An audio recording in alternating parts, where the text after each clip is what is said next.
بسم الله الرحمن الرحيم الحمد لله رب العالمين اللهم صل وسلم على نبينا محمد وعلى آله وصحبه أجمعين Assalamu alaikum wa rahmatullahi wa barakatuh. J'espère que vous portez tous et toutes bien. On continue l'explication des hadiths concernant les signes de la fin des temps. On s'était arrêté sur le hadith numéro 36. D'après Hudhayfa ibn al-Yaman radiyallahu anhu, le messager d'Allah sallallahu alayhi wa sallam a dit: l'islam s'effacera comme s'effacent les motifs d'un vêtement, au point que l'on ne saura plus ce qu'est le jeûne, ni la prière, ni les rites du pèlerinage, ni l'aumône. Le livre d'Allah, qu'il soit exalté, sera retiré en une nuit, et il n'en restera pas un seul verset sur terre. Ne subsisteront alors que des groupes de gens, parmi lesquels des vieillards et des femmes âgées, qui diront: nous avons trouvé nos ancêtres dire La ilaha illallah, et nous la prononçons donc. Sila, dit à Hudhayfa, à quoi leur servira La ilaha illallah, alors qu'ils ne savent ni ce qu'est la prière, ni le jeûne, ni les rites, ni l'aumône? Hudhayfa se détourna de lui. Sila répéta sa question 3 fois, et chaque fois Hudhayfa se détourna. Puis à la 3e, il se tourna vers lui et dit: Ô Sila, elle les sauvera du feu. Il répéta cela 3 fois. Le hadith a été rapporté par Ibn Majah dans ses Sunan, avec une chaîne de transmission authentique. Taïb. Le hadith de Hudhayfa radiyallahu anhu, ce noble compagnon, dans lequel il nous dit que le messager d'Allah sallallahu alayhi wa sallam lui a dit que l'islam s'effacera, comme s'effacent les motifs d'un vêtement. Vous savez, un vêtement, avec le temps et l'usure, les motifs qui sont dessus s'effacent. Il en est ainsi pour l'islam. Et ensuite, le prophète sallallahu alayhi wa sallam nous a expliqué ce que ça voulait dire. Il nous dit au point que l'on ne saura plus ce qu'est le jeûne, ni la prière, ni les rites du pèlerinage, ni l'aumône. Les piliers de l'islam, qui étaient connus de tous, s'effaceront, car l'ignorance prendra place, et l'ignorance prendra encore plus de place. Et on avait vu que parmi les signes de la fin des temps, il y a l'effacement de la science sur terre, et ceci par la mort des savants. En effet, plus le temps va passer, moins les savants seront nombreux. Et moins les savants sont nombreux, moins la science est dispensée, et donc plus l'ignorance s'installe. Au point que les préceptes mères de l'islam, les piliers de l'islam, ne seront plus connus. On ne saura plus comment jeûner, qu'est-ce que le jeûne, on ne saura plus qu'est-ce que la prière, qu'est-ce que le pèlerinage, qu'est-ce que l'aumône, le zakat, etc. Et ça, subhanallah, c'est une situation qui existe déjà et qui a commencé dès l'époque des compagnons, dès la mort du prophète sallallahu alayhi wa sallam, et plus précisément après à la mort de Umar radiyallahu anhu, la porte des troubles s'est ouverte sur l'islam. Et aujourd'hui, ça peut paraître adib, mais cette situation, elle existait déjà. Par exemple, lorsque le communisme, d'accord, le communisme en Europe de l'Est s'était installé, il y avait les musulmans qui habitaient dans ces pays-là, dans les pays tels que l'ancienne URSS, etc. Et ça, ce sont des récits qu'on m'a rapportés directement. Les gens ne pouvaient plus, déjà c'était impossible de parler d'islam, car c'était quelque chose de prohibé, et on méritait presque la peine de mort pour cela. Et même le Coran, le simple fait de lire le Coran, c'était quelque chose de complètement interdit. Et de ce fait, on me disait même, il y avait un homme du Tadjikistan qui me disait que à leur époque, ils étaient obligés d'enterrer leur exemplaire du Coran sous la terre. Et ensuite, ils les ressortaient dans toute discrétion pour les lire. Mais en dehors de cela, c'était complètement interdit. Et ça, ce sont des situations qui existent encore à ce jour. D'accord ? Par exemple, la situation des Ouïghours en Chine, c'est une situation très difficile. Ils n'ont pas le droit de pratiquer leur religion. Ils n'ont même pas le droit de jeûner, etc. Que dire de l'enseignement de l'islam dans les mosquées, etc. Et donc, l'islam va s'effacer de cette manière-là. D'accord? De cette manière-là. Par la propagation de l'ignorance et la diminution de la science et des savants. Taïb. Ensuite, le prophète sallallahu alayhi wa sallam nous dit que le Coran, le livre d'Allah Azza wa Jal, à cette époque-là, et ça, cette époque-là, c'est la fin des temps. D'accord? C'est l'époque de la fin des temps. Allah subhanahu wa ta'ala va relever le Coran. Il n'y aura plus, le Coran ne restera plus sur terre. D'accord? C'est pour ça que parmi les salafs, il y avait une phrase connue qui disait Al-Qur'an min Allahi bada'a wa ilayhi ya'ud. Le Coran a débuté d'Allah, c'est-à-dire c'est lui qui l'a prononcé, subhanahu wa ta'ala, et c'est vers lui qu'il retournera. Car avant la fin des temps, le Coran sera relevé de la terre. Aussi bien des exemplaires papier que de la poitrine des gens. Au point qu'il n'y aura plus un verset qui sera récité sur terre. Et regardez l'état des gens. Ici, le prophète sallallahu alayhi wa sallam nous a dit, il ne subsistera alors que des groupes de gens qui diront, nous avons trouvé nos ancêtres dire la ilaha illallah et c'est une parole qu'on dit. Qu'est-ce que ça veut dire? On ne le sait pas. Quelles sont les obligations de la ilaha illallah et qu'est-ce que cela implique? Ils ne le sauront pas. La simple chose qu'ils auront retenu des enseignements, des préceptes de l'islam, c'est le fait de dire la ilaha illallah, bien qu'ils ne sachent pas ce que ça veut dire. Et ensuite, Sila, c'était un élève de Hudhayfa radiyallahu anhu, ainsi que d'autres compagnons, et il faisait partie des grands tabi'in, les élèves des compagnons. Et là, il s'est étonné, et il a dit, à quoi leur servira la ilaha illallah, alors qu'ils ne savent pas ce qu'est la prière, le jeûne, la zakat et le hajj. Et là, Hudhayfa radiyallahu anhu se tue. Et à la troisième fois, il lui dit, oh, cela les sauvera de l'enfer. Et ici, en réalité, le fait que cette parole, la parole la ilaha illallah, les sauve de l'enfer, sans qu'ils aient œuvré, ceci c'est à cause de leur ignorance. D'accord? C'est à cause de leur ignorance, car ils n'avaient pas de moyen d'apprendre. Et la seule chose qu'ils connaissaient de la religion, c'était la ilaha illallah. Et le prophète sallallahu alayhi wa sallam a dit, quiconque dit la ilaha illallah entrera au paradis. Et bien sûr, les gens ne sont pas tous identiques face à cette parole, à la parole d'unicité. Et bien sûr, plus la personne applique et agit en conséquence de cette attestation de foi, plus son degré auprès d'Allah Azza wa Jal sera élevé. Toutefois, une personne, par exemple, dans ce hadith, une personne dont telle est la situation, qui dit la ilaha illallah, mais qui se trouve dans un endroit où il n'a aucun accès à la science, où il ne peut pas apprendre. Ici, cette personne, on espère pour lui que Allah subhanahu wa ta'ala lui pardonnera et lui fera miséricorde. Car cette personne, en réalité, elle a fait le summum de ce qu'elle pouvait faire. Et Allah subhanahu wa ta'ala nous dit, La yukallifu Allahu nafsan illa wus'aha. Allah ne charge aucune âme de ce qu'elle ne pourrait supporter. Taïb.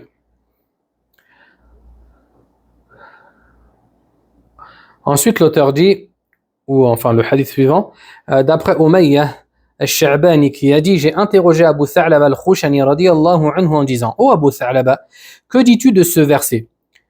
Ya ayyuhalladhina amanu alaykum anfusakum. Préoccupez-vous, oh vous qui avez cru, préoccupez-vous de vous-même. Il répondit, par Allah, tu as interrogé quelqu'un de bien informé. J'ai moi-même interrogé le messager d'Allah sallallahu alayhi wa sallam à ce sujet et il a dit, ordonnez le bien et interdisez le mal, jusqu'à ce que tu vois une cupidité à laquelle on obéit. Une passion suivie, une vie d'ici-bas préférée à l'au-delà, et que chacun soit émerveillé par son propre avis. Alors, occupe-toi de toi-même et délaisse la masse des gens. Car derrière vous viendront des jours de patience. La patience y sera comme tenir une braise ardente dans la main. Celui qui agira aura la récompense de 50 hommes accomplissant la même œuvre. Et dans une autre version, il est rapporté, on dit, ô messager d'Allah, la récompense de 50 d'entre eux? Il répondit non, la récompense de 50 d'entre vous. Le hadith a été rapporté par Abu Daoud avec une chaîne de transmission bonne. Taïb. Dans ce hadith, le noble tabi'i Abu Umayyah al-Sha'bani rahimahullah ta'ala a interrogé le noble compagnon Abu Tha'lab al-Khushani radiyallahu anhu, concernant la parole d'Allah Azza wa Jal, Ya ayyuhalladhina amanu, alaykum anfusakum. Oh, vous qui avez cru, préoccupez-vous de vous-même. Et c'est comme si Abu Umayya, il avait un problème par rapport à la compréhension de ce verset. Car Allah subhanahu wa ta'ala, dans le Coran, nous dit Ta'muruna bil ma'ruf wa tanhawna 'anil munkar. D'accord, Allah subhanahu wa ta'ala nous a ordonné d'ordonner le bien et d'interdire le blâmable. Et dans ce verset, Allah subhanahu wa ta'ala nous dit préoccupez-vous de vous-même. C'est la raison pour laquelle, wallahu a'lam, Abu Umayya a interrogé Abu Tha'laba. Et Abu Tha'laba avait interrogé à propos de ce verset le prophète sallallahu alayhi wa sallam. Et le messager d'Allah sallallahu alayhi wa sallam a enseigné la bonne compréhension de ce dernier. Il nous dit ordonnez le bien et interdisez le mal. Ça, c'est une règle de base. Allah subhanahu wa ta'ala nous a dit Kuntum khayra ummatin ukhrijat lin-nas ta'muruna bil ma'ruf wa tanhawna 'anil munkar wa tu'minuna billah. Vous êtes la meilleure communauté suscitée pour les gens. Et regardez, Allah subhanahu wa ta'ala a évoqué cette caractéristique de la meilleure communauté et directement, il a évoqué une caractéristique en gros, le pourquoi de cette afdaliyya, hein, de ce mérite. Il nous dit ta'muruna bil ma'ruf wa tanhawna 'anil munkar. Vous ordonnez le bien et vous interdisez le blâmable. Ainsi donc, ordonner le bien et interdire le blâmable, c'est un acte faisant partie de l'islam de manière totale. D'accord ? De manière totale. C'est pour ça que certains disaient que c'est le 6e pilier de l'islam, de par son importance, bien sûr. Ainsi, ici le prophète sallallahu alayhi wa sallam nous a dit qu'il faut ordonner le bien, il faut interdire le mal. Et ensuite, il nous a donné la limite de cela. Il nous dit, jusqu'à ce que tu vois une cupidité à laquelle on obéit. Une cupidité shuhan muta', c'est-à-dire une cupidité de ce bas monde. Une volonté féroce de s'accaparer de ce bas monde. Au point que, ici regardez, le prophète sallallahu alayhi wa sallam a fait de cette cupidité tel un agent qui ordonne. D'accord ? Tel un agent qui ordonne à la personne. Tellement, et ça c'est une métaphore qui indique la férocité de cette cupidité-là. Hein? La cupidité, elle est devenue telle quelqu'un qui t'ordonne d'aller, par exemple, t'accaparer des biens d'un tel et de ceci et de cela. Hein? Tellement tu es appelé à ça. Ensuite, il nous dit une passion suivie. Hein? Ça y est, en gros, les gens, la seule chose qui va les intéresser, c'est de suivre leur passion.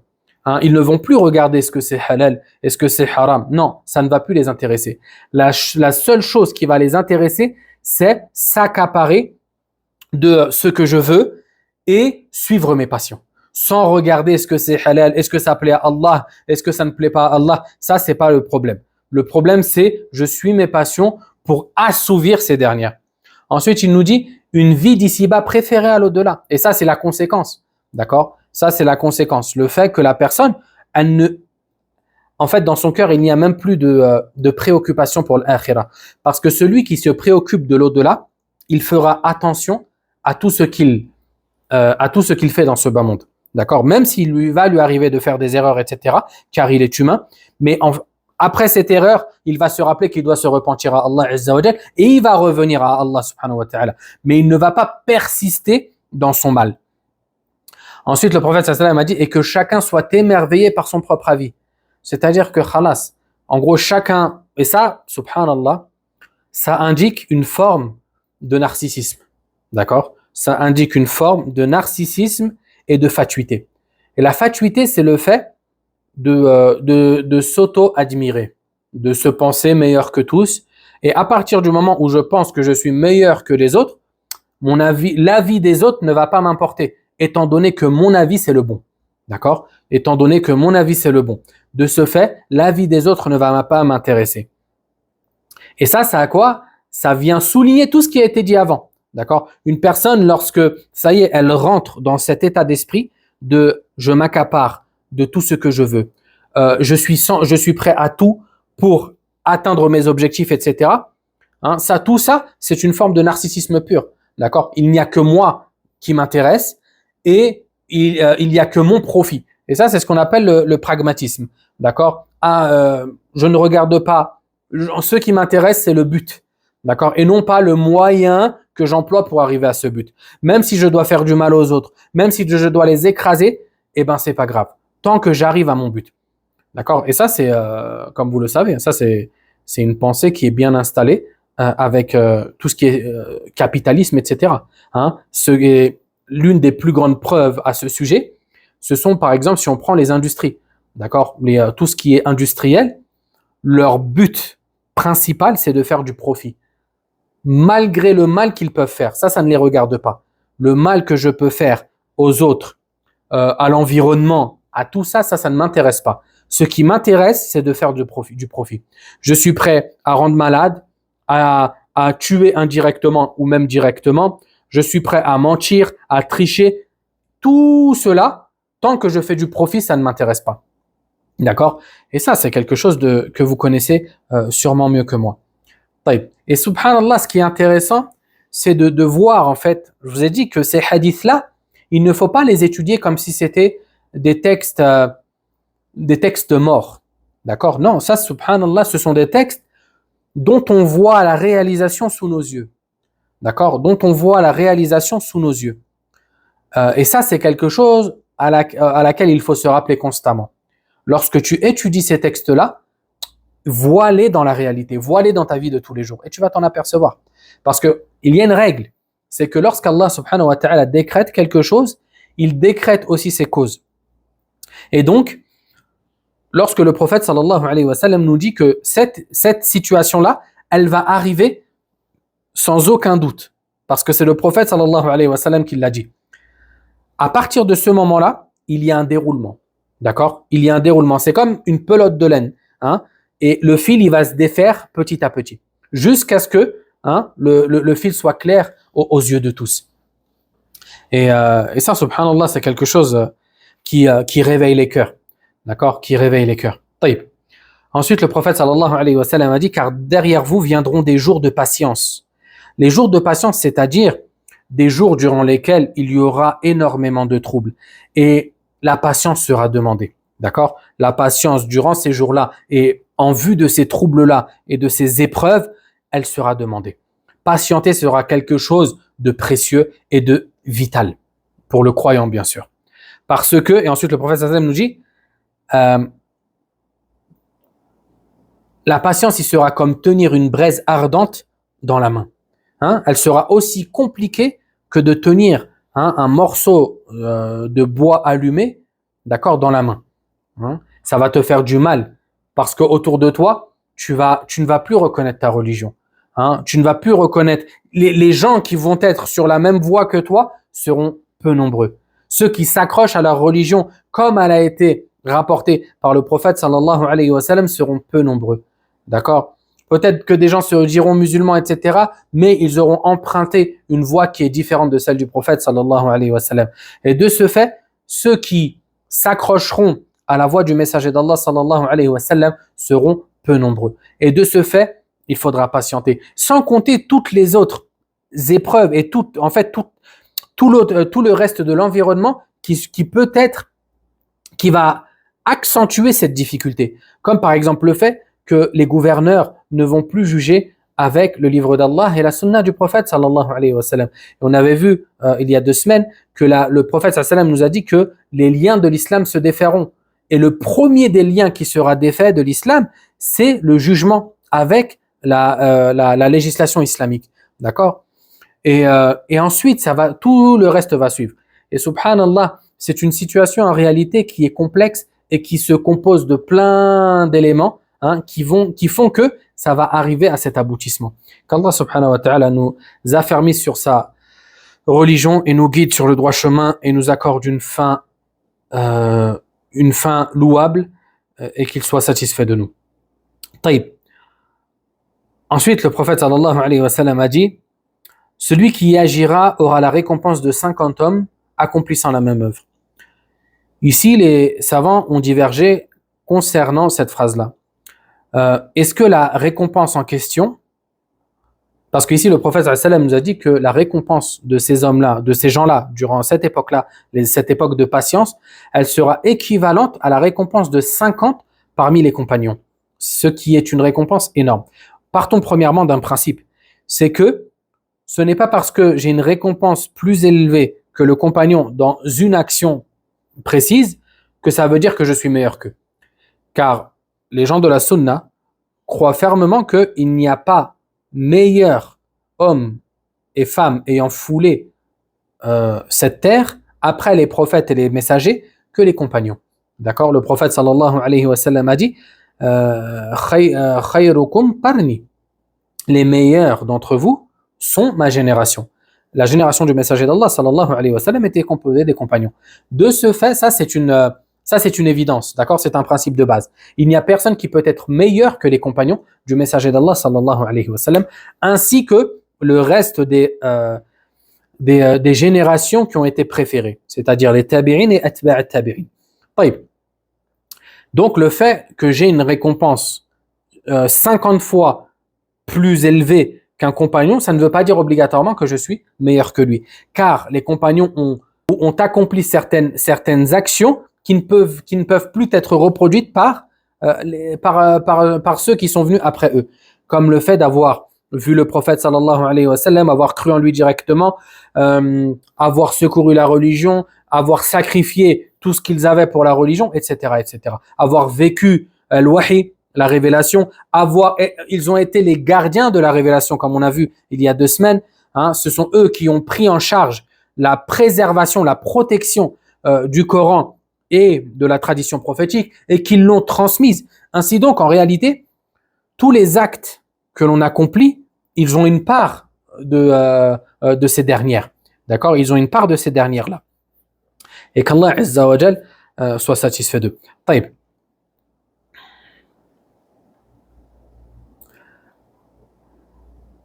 Ainsi, dans ce hadith, le prophète sallallahu alayhi wa sallam nous dit que lorsque la situation sera telle qu'évoquée ici, préoccupe-toi de toi, occupe-toi de ton cas, d'accord?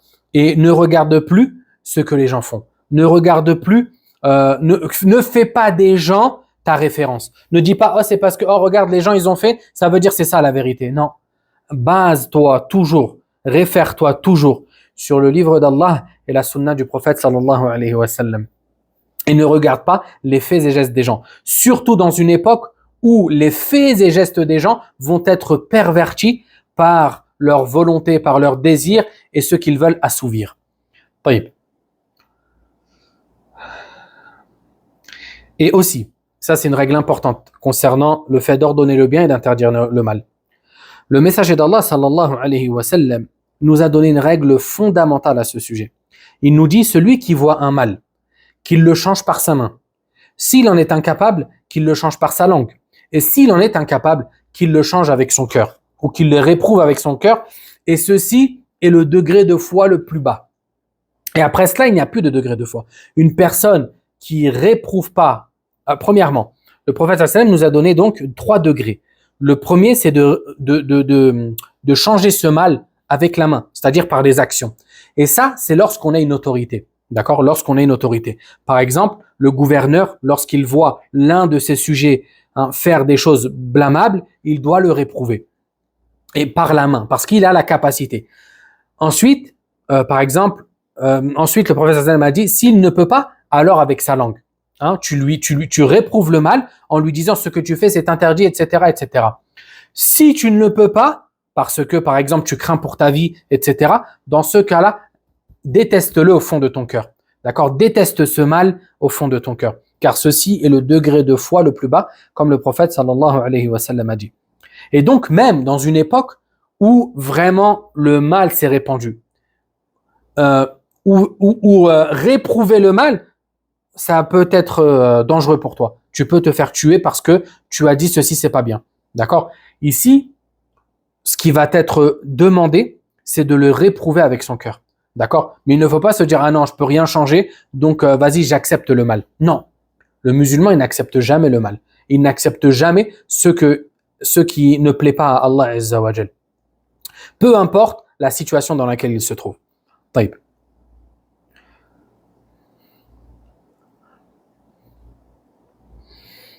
Ensuite, d'après Ubaydillah ibn Adi ibn al-Khiyar, il entra auprès de Uthman ibn Affan radiyallahu anhu alors qu'il était assiégé.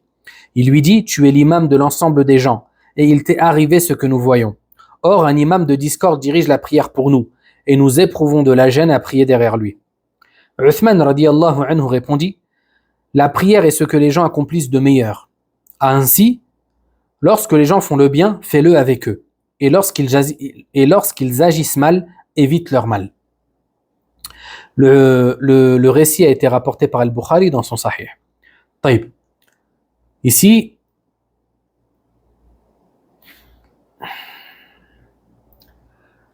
ce noble tabi'i, Ubaydillah ibn Adi ibn al-Khiyar, rahimahullah ta'ala, est un jour allé voir le noble compagnon Uthman, radiyallahu anhu, alors qu'il était assiégé. On avait vu dans des cours antérieurs que Uthman, radiyallahu anhu, a vécu une période très difficile. En effet, une partie des gens se sont rebellés contre lui, alors que c'était le gouverneur. Ils se sont rebellés contre lui et lui ont reproché certaines choses et ils l'ont assiégé. Ils l'ont assiégé pendant un long moment. Et ils lui ont interdit d'accomplir plusieurs tâches que, en tant que gouverneur, il avait coutume d'accomplir. Et parmi ces tâches-là, le fait de diriger la prière. Parce qu'avant, c'était le gouverneur qui dirigeait la prière pour les gens. La prière en groupe à la mosquée, 5 fois par jour, c'était le gouverneur qui l'a dirigé. C'était lui l'imam. Comme le prophète sallallahu alayhi wa sallam le faisait. Et là, il lui avait interdit de sortir de chez lui. Et il lui avait interdit de se rendre à la mosquée et de diriger la prière pour les gens. Et bien sûr, ces gens-là, c'était des gens... Déjà, premièrement, il n'y avait aucun compagnon parmi eux. D'accord ? C'était des gens qui étaient proches ou qui faisaient partie de ce qu'on appelle les Khawarij, les Kharijites. C'est une secte dont les prémices et les premières graines sont apparues dès l'époque du prophète sallallahu alayhi wa sallam.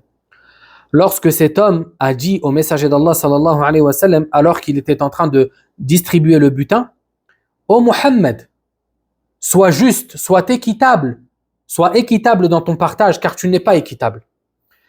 Il dit ça de cette manière au messager d'Allah sallallahu alayhi wa sallam, qui lui répondit: malheur à toi. Si moi je ne suis pas équitable, alors qui le sera?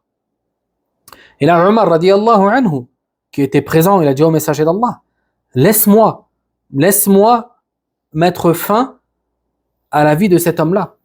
Comment il ose se lever devant le messager d'Allah sallallahu alayhi wa sallam et prétendre qu'il est injuste? Ça, c'est quelque chose de grave comme accusation. Et le messager d'Allah sallallahu alayhi wa sallam nous a informé que sortiront de la progéniture de celui-ci ou de ses compagnons des gens qui liront le Coran et qui jeûneront. Mais malgré cela, ils quitteront l'islam aussi vite que la flèche transperce sa cible. Et le messager d'Allah sallallahu alayhi wa sallam, concernant les Khawarij, c'est la secte au sujet de laquelle il a donné le plus de descriptions. Il y a 17 hadiths authentiques concernant la description des Khawarij. 17 hadiths authentiques. Et ça, c'est quelque chose qui n'a pas été rapporté pour n'importe quel autre groupe. D'accord ? Et le prophète sallam les a décrits d'une manière très claire. Ils combattront les gens de l'islam et délaisseront les polythéistes. Il nous dit aussi que ce seront des gens pas très instruits, des jeunes qui se précipitent, etc. Il a donné énormément de descriptions de cette secte-là. Quoi qu'il en soit, les gens qui ont suscité les autres contre Uthman, ils faisaient partie des Khawarij. D'accord ? Et les Khawarij, parmi si on devait donner une définition de qu'est-ce que le Khariji, c'est la personne qui premièrement, taxe le musulman de mécréant parce qu'il a commis un péché majeur, ou bien parce qu'il a commis un acte qui en réalité n'est pas un acte de mécréance. Et deuxièmement, c'est une personne qui rend licite le sang des musulmans sans aucun droit. D'accord? Sans aucun droit. Ça, ce sont les deux descriptions les plus précises, ou les deux descriptions les plus précises concernant qui est Al-Khariji. D'accord? Je répète, celui qui rend mécréant ou qui taxe de mécréant le musulman alors qu'il n'a pas commis un acte de mécréance. Et deuxièmement, celui qui rend licite le sang du musulman alors qu'il ne le mérite pas. Il ne le mérite pas. Et là, on avait déjà vu l'histoire de Uthman, radiyallahu anhu, et qu'est-ce qu'il lui avait fait. Hein, ils l'ont entouré, Uthman, bien sûr. Le prophète, sallallahu alayhi wa sallam, durant sa vie, il l'avait averti qu'il allait être éprouvé et qu'il devra patienter. Uthman, quand on parle de Uthman, il faut bien se remettre en tête qui était Uthman.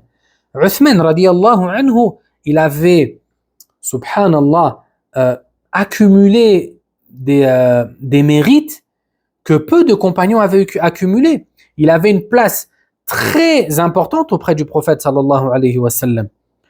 Le prophète sallallahu alayhi wa sallam, il lui a marié ses deux filles.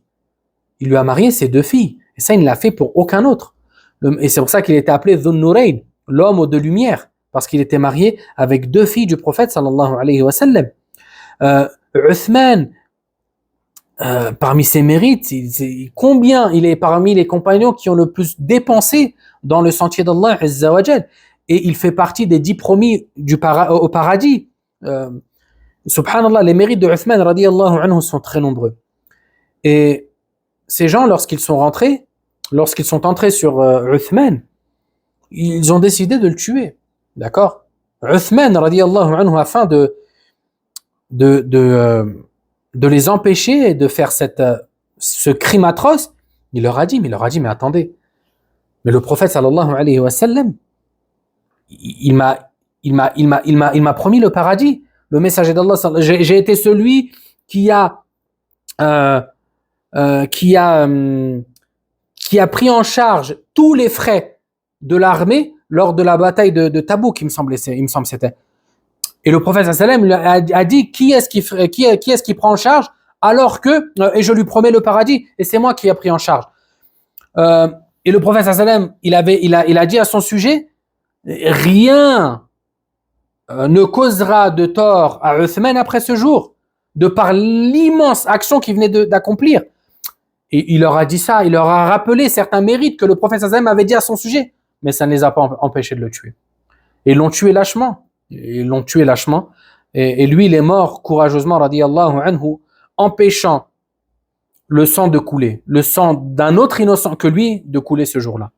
Il avait interdit aux compagnons de s'interposer. Il les avait fait tous sortir de chez lui. Ibn Abbas, Ali, Omar, Ibn Omar, ainsi de suite. Qu'Allah Azza wa Jal l'agrée et soit satisfait de lui. طيب. Et ici, Uthman radiyallahu anhu, on lui rapporta cet événement. On lui dit, là, c'est quelqu'un qui dirige notre prière et on n'est pas serein. C'est un imam de la discorde, le chef de la rébellion. D'accord? Et on a dit qu'il s'agissait soit de Abdurrahman ibn Udays al-Balawi, d'accord? Et ça, c'était celui qui avait suscité les Égyptiens contre Uthman, d'accord? Ou bien Kinana ibn Bishr. Et Kinana ibn Bishr, lui, c'était l'une des têtes des Khawarij. Et regardez, imaginez-vous la situation, subhanallah. À cette époque-là, ils ont dit à Uthman, et il faut comprendre les choses, il faut remettre les choses dans leur contexte historique. Comment ils sont venus à Médine, le siège de l'islam, la capitale de l'islam, et ils ont pris le contrôle de toute la ville. Ça veut dire que ils étaient très nombreux. D'accord? Ils étaient très nombreux et ils avaient une puissance. Sinon, ils n'auraient pas pu faire ce qu'ils ont fait. Ensuite,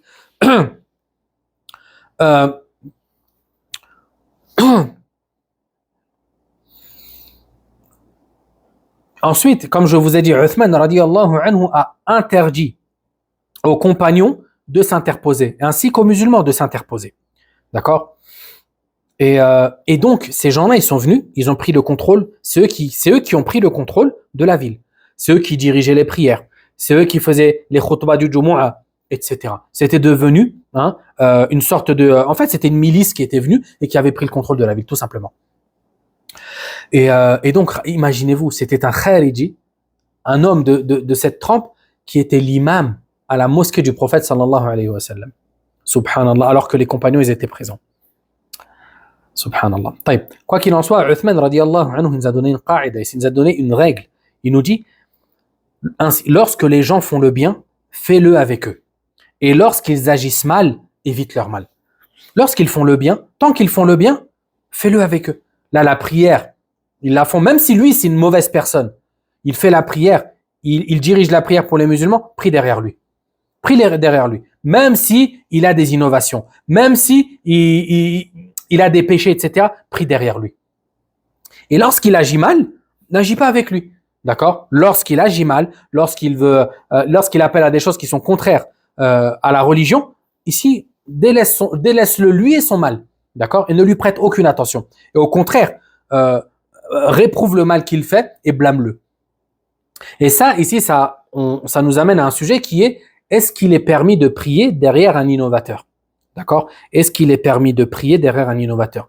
L'innovateur, qui c'est? L'innovateur, c'est quelqu'un qui agit dans la religion d'Allah Azza wa Jal d'une manière contraire à la religion, tout en pensant, d'accord, qu'il agit conformément à la législation d'Allah Azza wa Jal. Et ça, à ce sujet, il y a plein d'exemples. Par exemple, dans le hadith, si on a un jour un khariji, une personne qui fait partie del Khawarij, ou une personne qui fait partie del Asha'ira, qui partagent leurs croyances, etc., c'est l'imam. Est-ce que j'ai le droit de prier derrière lui ou pas? Ici, il faut faire la distinction entre deux choses. Premièrement, c'est toutes les innovations ne se valent pas. D'accord? Toutes les innovations ne se valent pas. Il y a des innovations beaucoup plus graves que d'autres. C'est pour ça que les savants ont divisé les innovations en 3 catégories. La première, c'est l'innovation qui rend mécréant. D'accord? Comme par exemple, le fait d'invoquer les morts, le fait de tourner autour des tombes, etc. Ça, c'est une innovation qu'on appelle bid'atun mukaffira, qui rend mécréant. Et bien sûr, et ensuite, on a l'innovation qui est comptée parmi, en gros, qui rend son auteur fasiq, d'accord, transgresseur, étant sorti du droit chemin. D'accord? Et ensuite, on a les innovations qui sont moindres que celles-là. D'accord? On a les innovations qui sont moindres que celles-là. C'est-à-dire, celui qui l'accomplit, il n'est pas considéré comme un fasiq. Et le fasiq, c'est le transgresseur, celui qui est sorti du droit chemin. Taïb. Bien sûr, il faut faire attention à quelque chose. Ce n'est pas parce que une innovation est considérée comme étant un acte de mécréance. Par exemple, une personne, je vous ai dit, qui tourne autour des tombes. D'accord? Elle tourne autour des tombes. Et elle ne sait pas que ce qu'elle fait, c'est un acte de mécréance. Ou bien une personne qui invoque les morts. Elle va au mausolée de je ne sais qui et elle l'invoque. Oh un tel, donne-moi. Oh un tel, guéris-moi. Oh un tel, accorde-moi un enfant, etc., etc. Ça, on est d'accord que c'est un acte de mécréance. Parce qu'il a fait un acte, il a adoré autre qu'Allah Azza wa Jal. D'accord? Mais cette dernière ne le sait pas. Ici, on va faire la distinction entre deux choses. Entre le jugement qu'on va évoquer concernant, ou le statut qu'on va donner à son action. On va dire son action, c'est un acte de mécréance. Ensuite, il y a le statut qu'on va donner à cette personne-là, à celui qui a fait l'action. Est-ce qu'on va dire directement c'est un mécréant parce qu'il a fait, parce qu'il a invoqué autre qu'Allah? Non. D'accord? Ça va demander des conditions, de respecter des conditions, qu'il y ait présence de certaines conditions et absence de certains empêchements, d'accord, afin de statuer de la mécréance de cette personne-là qui agit de cette manière. Et bien sûr, ça, c'est le travail des savants. Et ce n'est pas le travail de tout à chacun que de dire un tel, il est mécréant parce qu'il a fait, etc., etc. Sinon, en agissant de la sorte, on va ressembler à qui? Au Khawarij. On a dit, qui taxe les gens de lui c'est un mécréant, lui il a fait ceci, c'est un mécréant, etc. Comme ils ont fait à l'époque des compagnons. D'accord? Ainsi donc, prier derrière un innovateur, ça va être, la prière est bonne, la prière est valide, d'accord? Tant que l'innovation de cet innovateur n'est pas une innovation qui fait partie des, des actions qui rendent mécréant, d'accord? Et bien sûr, même, et après, il y a une autre question qui se pose, c'est même si l'action qu'il fait, c'est une action de mécréance, est-ce que, en gros, est-ce que si lui, il l'a fait, en ne sachant pas en ne connaissant pas en réalité le statut juridique de ce qu'il fait, est-ce qu'il est valide de prier derrière lui ou pas, même si son acte c'est un acte de mécréance? Cheikh al-Islam, rahimahullah ta'ala, était d'avis que sa prière reste valide. Parce que tant qu'on n'a pas statué, hein, tant qu'il ne lui a pas été exposé clairement le fait que son action c'est de la mécréance et qu'on ne lui a pas expliqué de manière très claire, il reste musulman, même s'il accomplit un acte de mécréance. Wallahu a'lam. Toutefois, si une personne, elle se trouve dans une ville où il y a deux mosquées, par exemple. Une, c'est l'imam a des innovations, a des péchés apparents, etc.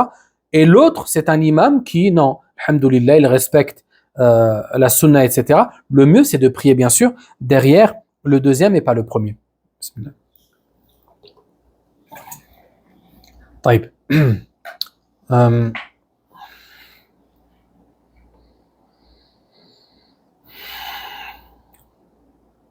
Et bien sûr, ce qu'il incombe dans ces situations-là, c'est d'aller conseiller la personne. La personne, à partir du moment où elle a de la science, où elle arrive à détailler les choses de manière claire, d'expliciter de manière claire et de faire comprendre, sa tâche et ce qui lui incombe, c'est d'aller conseiller ses frères et sœurs. D'accord? Le prophète sallallahu alayhi wa sallam a dit ad-dinu nasiha, la religion c'est le conseil. Et donc, avant d'aller parler sur les gens ou d'aller les critiquer ouvertement, etc., il faut les conseiller quand on a la possibilité de le faire.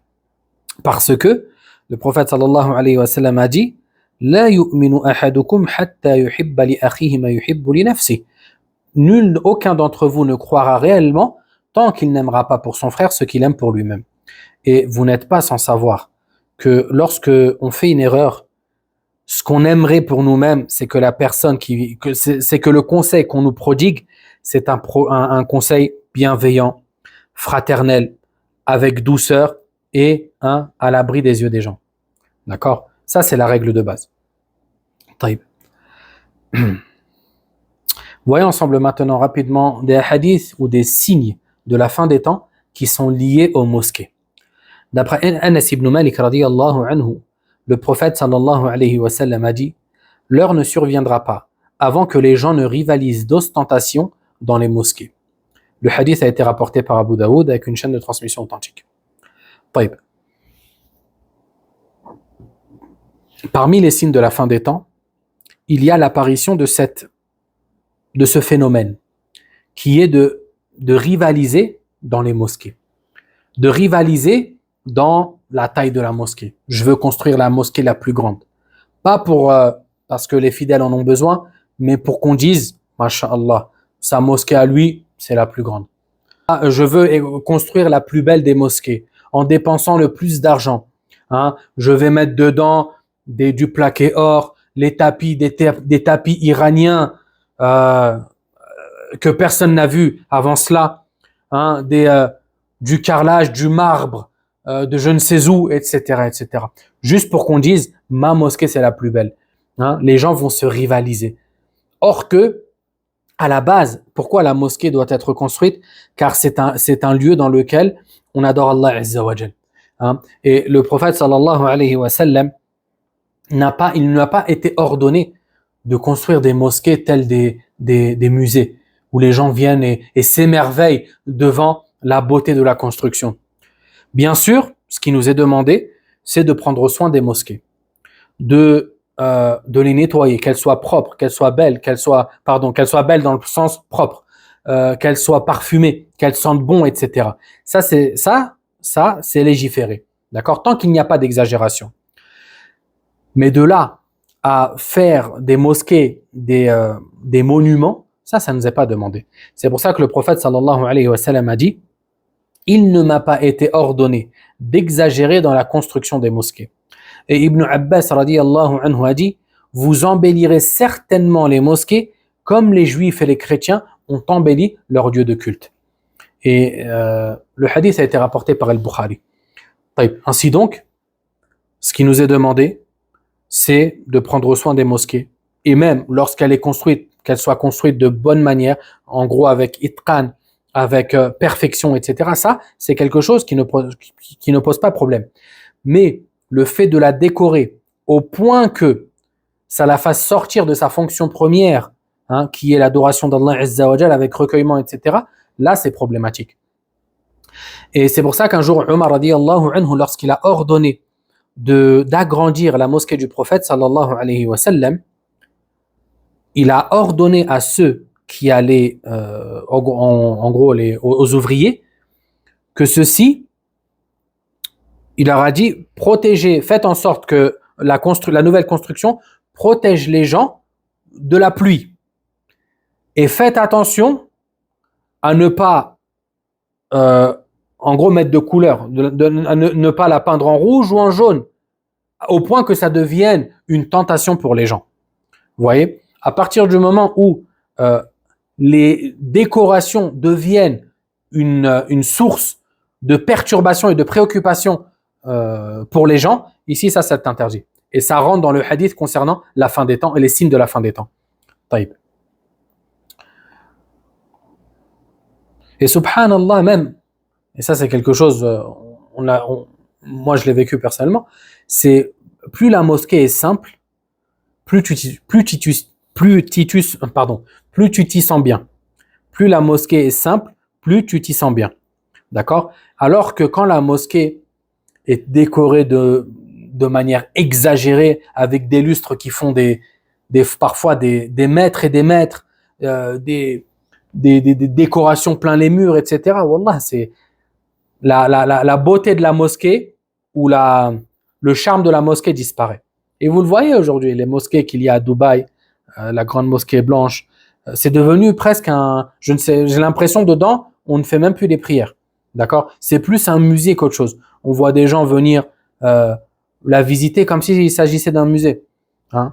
Or que la fonction première de la mosquée, c'est l'adoration d'Allah subhanahu wa ta'ala. Et c'est pour ça que Ibn Abbas, radiyallahu anhuma, il a dit, vous embellirez certainement les mosquées comme les juifs et les chrétiens. Et ça, d'où il l'a tiré? Il l'a tiré du fait que le prophète sallallahu alayhi wa sallam les avait informés qu'ils allaient suivre les pas des communautés qui les ont précédés. D'accord? Et parmi les choses qui vont suivre, il y a l'embellissement des lieux de culte. Vous voyez, vous regardez des images de l'église à l'intérieur, vous sentez que il y a de l'exagération pure, avec de l'or, des croix en or, des je ne sais quoi, comment ça s'appelle, des vitraux, qui sont faits par des je ne sais quoi, alors que ça coûte des millions. Vous savez, aujourd'hui, une mosquée, il y a certaines mosquées qui coûtent des millions. Or que si cet argent-là avait été dépensé afin d'aider les gens qui sont dans le besoin, ou de construire des mosquées dans des pays qui n'ont pas de mosquée, d'accord, ou dans des villes qui n'ont pas de mosquée, où ils vivent dans des caves, ils prient dans des caves, ils prient dehors, etc., ça aurait été beaucoup plus bénéfique. Taïb. Ensuite, d'après Aïcha radiyallahu anha et Abdullah ibn Abbas radiyallahu anhuma, ils dirent, lorsque la maladie atteignit le messager d'Allah sallallahu alayhi wa sallam, il plaça sur son visage une étoffe de tissu. Lorsqu'il en ressentait l'étouffement, il la découvrait de son visage, puis il dit, mettant en garde contre ce qu'ils ont fait, qu'Allah maudisse les juifs et les chrétiens. Ils ont pris les tombes de leurs prophètes comme lieu de prière. Le hadith a été rapporté par Al-Bukhari. Ça, c'est un autre phénomène qui va voir le jour dans cette communauté et contre lequel le prophète sallallahu alayhi wa sallam a mis en garde il y a maintenant plus de 1400 ans. Et c'est le fait de prendre pour exemple et de suivre les pas des gens qui nous ont précédés et de construire sur les tombes de leurs prophètes, sur les tombes des prophètes, sur les tombes des gens vertueux, etc., des lieux de prière, des lieux de culte. D'accord? Et ça, malheureusement, c'est un phénomène qui est présent aujourd'hui même dans beaucoup de pays musulmans. Euh, on trouve dans certaines mosquées une tombe, etc. Des mausolées auprès desquels euh, certaines personnes ignorantes viennent se recueillir, invoquer, en pensant que ce mort-là pourra leur apporter un quelconque bénéfice. Et ça, en réalité, ça rentre aussi dans ce qu'on a dit juste avant, c'est-à-dire le fait de suivre les juifs et les chrétiens dans leurs faits et gestes concernant la religion. On voit un dernier hadith et on s'arrête. Écoutez-le parce que celui-là il est important. D'après Amr ibn Salama qui dit: nous nous asseyons devant la porte de Abdullah ibn Mas'ud avant la prière de l'aube. Lorsqu'il sortait, nous marchions avec lui vers la mosquée. Un jour, Abu Moussa al-Ash'ari vint à nous et dit: Abu Abdurrahman est-il sorti vers vous? Nous répondîmes: non, pas encore. Il s'assit avec nous jusqu'à ce qu'il sorte. Lorsqu'il sortit, nous nous levâmes tous vers lui. Abu Moussa lui dit: oh Abu Abdurrahman, j'ai vu dans la mosquée quelque chose que j'ai réprouvé, bien que par la louange d'Allah, je n'y ai vu que du bien, en apparence. Il dit: de quoi s'agit-il? Il répondit: si tu vis, tu le verras. J'ai vu dans la mosquée des gens assis en cercle attendant la prière. Dans chaque cercle, un homme dirige, et ils ont des cailloux dans les mains. Il dit: dites Allahu Akbar 100 fois, et ils le disent 100 fois. Puis il dit: dites La ilaha illallah 100 fois, et ils le disent 100 fois. Puis il dit: dites Subhanallah 100 fois, et ils le disent 100 fois. Il dit: que leur as-tu dit? Il répondit: je ne leur ai rien dit, attendant ton avis et ton ordre. Il dit: ne leur as-tu pas ordonné de compter leurs mauvaises actions en leur garantissant que rien de leurs bonnes actions ne serait perdu? Puis il avança et nous avançâmes avec lui, jusqu'à atteindre l'un de ces cercles. Il s'arrêta devant eux et dit: qu'est-ce que je vous vois faire? Ils dirent: Wa Abu Abdurrahman, ce sont des cailloux avec lesquels nous comptons le takbir, le tahlil et le tasbih.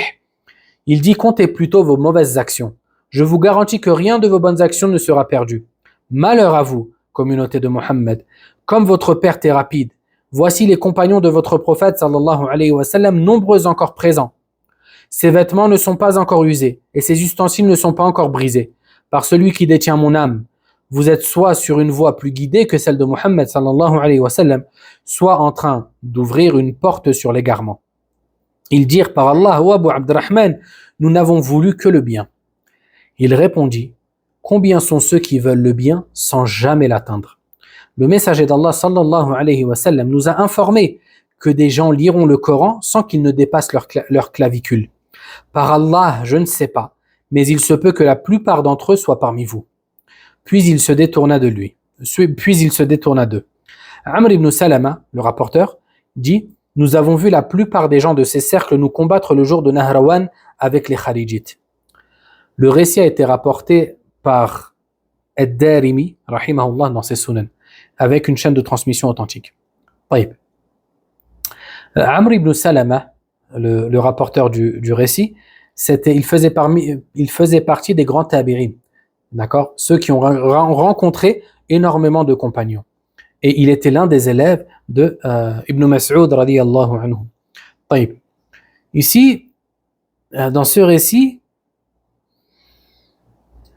Abu Moussa al-Ash'ari radiyallahu anhu, ce noble compagnon, est venu voir Ibn Mas'ud afin de lui rapporter une scène qui lui avait paru bizarre. En effet, il s'était rendu à la mosquée et là, il avait trouvé des gens en cercle, d'accord, en cercle. Et à chaque cercle, il y avait un homme qui leur disait ce qu'ils devaient faire. Dites la ilaha illallah 100 fois, et ils avaient des cailloux et ils comptaient. Et ils disaient la ilaha illallah en groupe 100 fois, etc. Et là, Ibn Mas'ud radiyallahu anhu est parti les voir afin de les réprouver, afin de les blâmer sur leur agissement. Car leur agissement n'avait rien à voir avec la sunna du prophète sallallahu alayhi wa sallam. Et subhanallah, on tire de ce récit le fait que, et ça vient confirmer tout ce qu'on a vu auparavant, la religion, l'islam, n'a cessé d'être dans une croissance jusqu'à atteindre son paroxysme. Et comme Omar radiyallahu anhu disait, après tout sommet vient la descente. D'accord? Après tout sommet vient la descente. Et cette descente-là, elle a commencé, comme je vous ai dit, dès la mort de Omar. L'islam, ou l'application de l'islam par les gens, n'a cessé d'être dans une décroissance et dans une décadence, jusqu'à ce que l'heure survienne. Toutefois, il perdurera jusqu'à l'arrivée de l'heure un groupe qui sera apparent sur la vérité. Même s'ils sont peu nombreux, ils seront apparents sur la vérité. Et qu'Allah Azza wa Jalla nous compte parmi eux. Et donc, ici, Ibn Mas'ud, il leur a rappelé cette réalité. Il leur a dit, le prophète sallallahu alayhi wa sallam vient à peine de mourir. Ses vêtements sont encore là. Ses ustensiles sont encore là. Les compagnons du prophète sallallahu alayhi wa sallam sont nombreux. Et vous avez déjà commencé à modifier la religion, à modifier la voie du messager d'Allah sallallahu alayhi wa sallam. Il s'est étonné et il les a réprouvés d'une manière très dure parce que l'événement demandait de la rigueur. D'accord? Il demandait de la rigueur. Et l'ajib, subhanallah, c'est qu'ils lui ont dit, nous ne voulons que le bien. Hein? Nous ne voulons que faire du bien. Et là, Ibn Mas'ud leur a donné cette phrase, qui est une règle que chacun d'entre nous doit enregistrer dans son cœur. Il dit, combien sont ceux qui veulent le bien sans jamais l'atteindre? C'est-à-dire que ce n'est pas parce que tu as une bonne intention que cela suffit à rendre ton action bonne. Non. Vous savez qu'en islam, il y a 2 conditions primordiales afin que l'action soit valide. La première, elle est liée à l'intention. Il faut que l'action soit faite exclusivement pour Allah. C'est ce qu'on appelle la sincérité. Et la deuxième condition, c'est la conformité à la voie du prophète sallallahu alayhi wa sallam. C'est-à-dire que je ne peux pas faire une bonne action si je n'ai pas réuni ces 2 conditions. La sincérité et la conformité à la tradition prophétique. Si une action, je suis sincère dedans, mais qu'elle n'est pas conforme à la tradition prophétique, cette action n'est pas bonne. Elle n'est pas valide. Elle n'est même pas considérée comme une bonne action. C'est pour ça qu'ici Ibn Mas'ud leur a dit, combien sont ceux qui veulent le bien sans jamais l'atteindre? Parce que l'action accomplie, elle est différente de elle est différente de la tradition prophétique. Et donc, la bonne intention ne suffit pas. Certes, une personne ayant une bonne intention et s'étant trompée dans l'action, on va être plus indulgent avec elle. D'accord? Parce que c'est une personne, elle n'a pas voulu le mal. Elle n'a pas voulu égarer les gens. Elle a voulu simplement faire le bien, mais elle s'est trompée. Mais elle n'avait pas de science. Mais elle était ignorante, etc. Et de ce fait, on va se rappeler de sa bonne intention lorsqu'on va s'adresser à elle. D'accord? Mais ça ne veut pas dire que son action est bonne. D'accord? Ça ne veut pas dire que son action est bonne. Et ça, je vais vous donner un exemple à ce sujet. On prend par exemple ce qu'on appelle al-Mawlid al-Nabawi. Hein? L'anniversaire ou la naissance du prophète sallallahu alayhi wa sallam et toutes les fêtes qui sont faites à l'occasion, etc. Ça, c'est une action qui est considérée comme une innovation. Pourquoi? Parce que le prophète sallallahu alayhi wa sallam, il ne l'a pas fait, il n'a pas appelé à le faire, ses compagnons ne l'ont pas fait et ils n'ont pas appelé à le faire. Nous, on n'a aucun doute concernant le fait que ceux qui agissent de la sorte, ils agissent par amour envers le prophète sallallahu alayhi wa sallam. Toutefois, est-ce que cet amour suffit à rendre bonne leur action? Non. Car il faut de manière primordiale que leur action soit conforme à la sunna. Si elle n'est pas conforme, elle ne sera pas acceptée. D'accord? Et c'est pour ça que, regardez ici, Ibn Mas'ud, il a essayé de les faire raisonner. Il leur a dit, soit vous êtes sur une voie plus guidée que celle de Muhammad sallallahu alayhi wa sallam, d'accord? Et en gros, vous avez accompli une action que le prophète sallallahu alayhi wa sallam n'a pas accomplie, d'accord? Et donc, votre voie, votre guidée est meilleure que celle du prophète sallallahu alayhi wa sallam, ce qui est impossible bien sûr, soit vous êtes en train d'ouvrir une porte sur l'égarement. Et bien sûr, c'est la deuxième chose dans laquelle ils étaient, d'accord? Ils étaient en train d'ouvrir une voie menant à l'innovation, menant à faire entrer dans l'islam ceux qui ne font pas partie de l'islam et de ce fait à égarer les gens. D'accord? Et c'est ça, en fait, la dangerosité de l'innovation, elle se trouve là. Elle se trouve dans la modification ou l'altération plutôt de la voix du prophète sallallahu alayhi wa sallam. Et vous savez, à partir du moment où il y a altération, hein, au début c'est une petite bid'a, ensuite c'est une autre, ensuite c'est une autre, ensuite on va ajouter ceci, ensuite on va ajouter cela, jusqu'à ce que la voix d'origine soit complètement recouverte. Hein, c'est un peu comme lorsqu'il neige et que je veux prendre la route. La route, tant qu'il neige un petit peu, je la vois encore. Mais lorsqu'il se met à neiger énormément, je ne la vois plus. Elle est totalement recouverte. D'accord? Au point que ensuite, je ne peux plus reconnaître le chemin qu'il faut prendre. Et c'est la raison pour laquelle, et on aura l'occasion, Inch'Allah, d'en reparler, l'innovation, elle commence toujours petite. Elle commence, si vous regardez les innovations dès leur origine, elles commencent toujours petites. Ou bien elles commencent légères. Et avec le temps, elles grossissent. On prend par exemple le chiisme. D'accord? Le chiisme, à la base, c'est quoi? C'était des gens qui avaient, à l'époque de Ali radiyallahu anhu, et lorsqu'il y avait le conflit entre Ali et Muawiyah, ce sont des gens qui ont pris le parti de Ali. Hein? Al-Shi'a, c'est ça. Al-Shi'a, ça veut dire al-tafdil, le fait d'aimer. D'accord? Nous, il disait nahnu shi'at Ali, c'est-à-dire on est les partisans de Ali. Hein? On a penché plus du côté de Ali. À la base, c'était ça. C'était pas forcément quelque chose de réprouvé. Mais subhanallah, regardez à la vitesse à laquelle ça c'est l'exagération, hein, et là ce penchant, il a complètement bifurqué. Hein. Ensuite, on a Abdullah ibn Saba qui est venu à l'époque de Ali même, qui a dit Ali c'est Allah, wa na'iyadhu billah. Hein, Ali radiyallahu anhu l'a menacé de mort et il a fui. Et il avait des partisans. Ensuite, cette innovation du chiisme n'a cessé de grandir jusqu'à aujourd'hui. Hein, jusqu'à aujourd'hui où le chiisme n'a plus rien à voir avec l'islam. Hein, parce qu'à partir du moment où on nous dit que le Coran, il est altéré, que c'est pas le vrai Coran, que Ali radiyallahu anhu ainsi que les imams et la famille de Ali, hein, on peut les prendre pour intercesseurs, les invoquer, etc. Ça ne fait plus rien de partie de l'islam, ainsi de suite. Il ne faut pas croire que le chiisme, c'est comme on dit, c'est juste une divergence, comme il y a une divergence entre Abu Hanifa et l'imam Malik. Non. Ça n'a rien à voir. C'est une religion secondaire. D'accord? C'est une religion secondaire qui, bien sûr, elle a des notes islamiques, mais lorsqu'on étudie le chiisme et qu'on revient à leurs livres sources, on se rend compte que ça n'a plus rien à voir avec l'islam. On s'arrête ici pour aujourd'hui. Si quelqu'un a une question sur ce qui a précédé, il peut la poser. سبحانك اللهم بحمدك أشهد أن لا إله إلا أنت أستغفرك وأتوب إليك. Je vous dis à la semaine prochaine إن شاء الله تعالى. والسلام عليكم ورحمة الله وبركاته.